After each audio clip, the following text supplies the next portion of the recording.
নড়াইলের কালিয়ার কাঞ্চনপুর গ্রামে আধিপত্য বিস্তারকে কেন্দ্র করে সহিংসতা মামলা ও পাল্টা মামলার পর কয়েকটি পরিবারের ঘর বাড়িতে হামলা, ভাঙচুর ও লুটপাটের অভিযোগ উঠেছে। ক্ষতিগ্রস্তরা বলছেন, নিরাপত্তাহীনতায় তারা গ্রাম ছাড়া। ঘরে থাকা কয়টা চাল, থালা বাটিও নিয়ে গেছে। চোখের পানি ধরে রাখতে না পেরে কথাগুলো বলছিলেন কাঞ্চনপুর গ্রামের রাশেদা বেগম। আমার দুই রুমেতে দুইটা ফ্রিজ নিয়ে গেছে।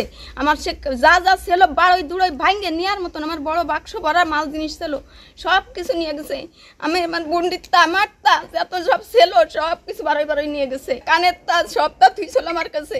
স্বামী বড় বাক্সের মধ্যে একটা বালিশের মধ্যে তুইছিলাম, বালিশ কাতা বার হয়েছে সেই সাথে নিয়ে গেছে। অভিযোগ, প্রতিপক্ষের হামলায় তার ঘরে আর কিছুই অবশিষ্ট নেই।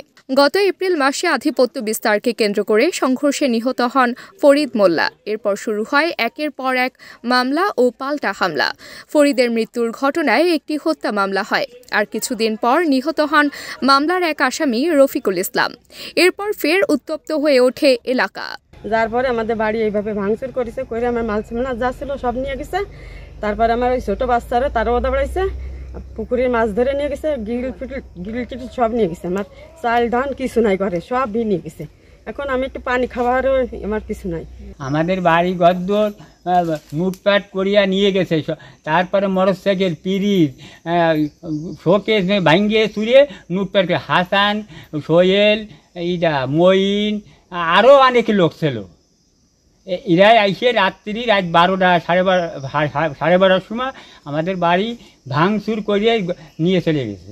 গালাগালিতে বাড়িতে যাসনি, অন্য বাড়ি রয়েছে তাই কে আর কি আমি পয়তে দৌড় দিছি। তারপরে ঘরের দরজা ভাঙিয়েছে, ওই সাইডটা ভাঙিয়েছে, ভাঙিয়ে ফ্রিজ, দুইটা বাক্স, জামা কাপড়, মাল জিনিস আছে সব নিয়ে গেছে। স্থানীয়রা জানান, গত কয়েকদিনে অন্তত 30টি পরিবারের ঘরবাড়ি ভাঙচুর ও লুটপাট হয়েছে। অনেকেই এখন আশ্রয় নিয়েছেন অন্যের বাড়িতে। সমস্ত মালামাল নিয়ে গেছে, ঘরের ভিতর স্বর্ণ অলংকার যা ছিল, টাকা পয়সা সব কিছু নিয়ে গেছে। নিচতলা কল, পানির টিউবওয়েল, বাথরুম টাথরুম সব কিছু ভেঙে রেখে গেছে। আমাদের বাড়িতে বসবাস করার উপযোগী নয়। আমরা অন্য গ্রামে জীবনযাপন করছি। আমরা এখন নিরাপত্তাহীনতায় আছি। হঠাৎ এসে ডুম করে ডুইকে আমাদের ছিল অন্তত 10-15টা গরু, সম্পূর্ণ গরুগুলো নিয়ে গেছে।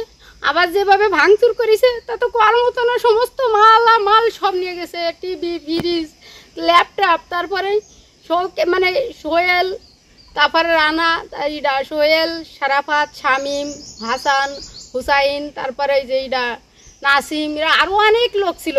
তারপরে আইসে এরা তো নিয়েছে। আরও এখনও বাড়ি একটা টিউবওয়েলের মাথা নাই, সমস্ত টিউবওয়েল নিয়ে গেছে, মোটরগুলো খুলে নিয়ে গেছে।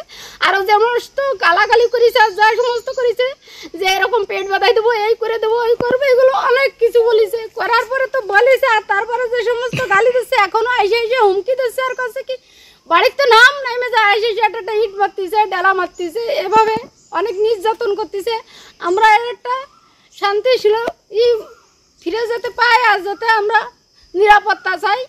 তবে এসব অভিযোগ অস্বীকার করেছে প্রতিপক্ষ মিলন মোল্লা পক্ষ। তাদের দাবি, ফরিদ হত্যার পর প্রথমে হামলা হয়েছিল তাদের বাড়িতেই। এদিকে পুলিশ বলছে ঘটনাগুলোর তদন্ত চলছে এবং পরিস্থিতি এখন নিয়ন্ত্রণে।